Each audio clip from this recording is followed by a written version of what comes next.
Brock Lesnar breaks The Undertaker's WrestleMania streak. WrestleMania is The Undertaker's yard. It has defined his career since the very first time he laced up the boots for his match against Jimmy Snuka at WrestleMania 7. A bunch of wins followed this one, and around 2 decades later, the streak had reached an impressive 21-0, with legends such as Shawn Michaels, Triple H, Ric Flair and Edge falling prey to The Undertaker at the show of shows. Fans at the Superdome at WrestleMania 30 were waiting for the pin, which would take the streak to 22-0, but a third F5 from Brock put Taker down, and the pin sealed the deal. 70,000 plus fans inside the stadium as well as millions watching at home were left dumbstruck at what they had just witnessed. Hulk Hogan turns heel. Back in the 80s, Hulk Hogan was the epitome of a good guy, both inside the ring as well as in the real world. His message for his young fans was to eat their vitamins and say their prayers, and this good guy image helped the WWE rake in millions of dollars every year. Hogan joined WCW in the early 90s. It was evident from the PPV buys that his popularity among the fans was fading, and this is when WCW did the unthinkable. At the Bash at the Beach 1996 PPV,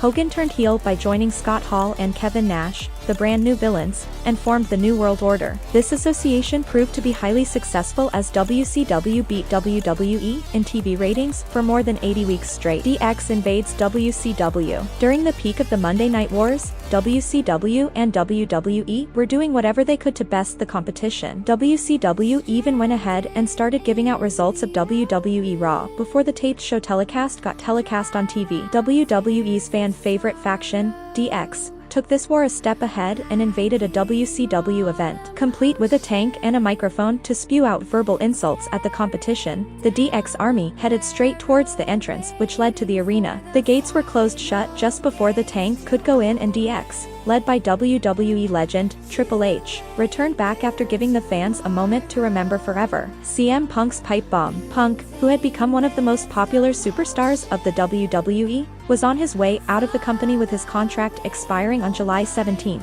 2011. He made it a point to speak his heart out on an episode of Raw weeks before his exit. The promo lasted 6 minutes and would have gone on further, hadn't it been for the production team cutting off the mic. Punk took out his frustration by blasting stars like Cena, The Rock and Hulk Hogan. He mentioned the likes of Brock Lesnar and Colt Cabana, who were generally never mentioned on WWE TV. Fans were way into this as the promo progressed further, but it got cut off, kicking off Punk's rise to the top of WWE's food chain. Undertaker throws Mankind off the 16 feet high Hell in a Cell. Looked back as one of the most famous visuals in WWE history, this picture sent chills down fans' spines when it was telecast live. Months of mind games and assaults led to 2 of the most bizarre and feared competitors facing off inside Hell in a Cell. The fight was so intense, the mighty cell couldn't hold it for long, and both Taker and Mankind climbed to the top of the cell. Fans feared the worst, and exactly the same happened, as Taker threw Mankind off the cell on the announce table, as legendary announcer Jim Ross let out these now famous words,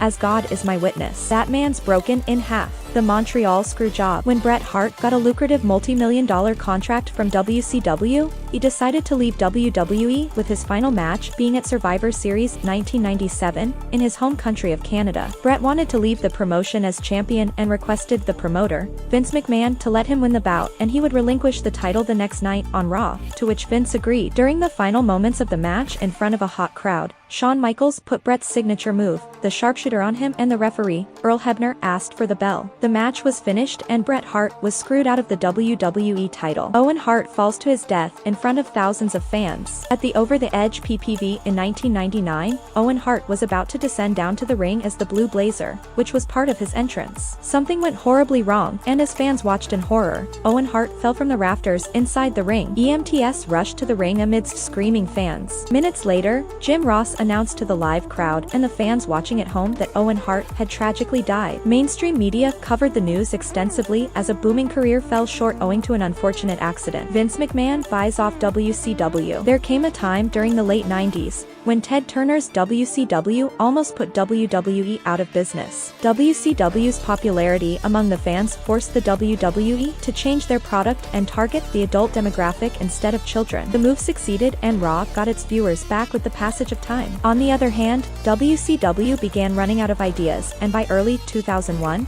was on the verge of bankruptcy. On the final Raw before WrestleMania 17, McMahon spoke the words that was every WCW fan's nightmare: "The fate of WCW is in my hands." Shocked viewers watched the Raw Nitro simulcast as WCW died that night, kickstarting a new era of WWE's domination. Sandman crucified on ECW. While WCW and WWE waged wars against each other during the late 90s, a small promotion was raking in fans with their extreme antics on a weekly basis. ECW, run by Paul Heyman, moved eyeballs with its hardcore style of wrestling, but on this night, they took it a step too far. Olympic gold medalist Kurt Angle was in attendance and watched in terror as ECW original Sandman was crucified by Raven during a segment. Fans left the arena in disgust and letters started pouring in. Heyman had to apologize for the incident and Kurt Angle even threatened the promotion with a lawsuit.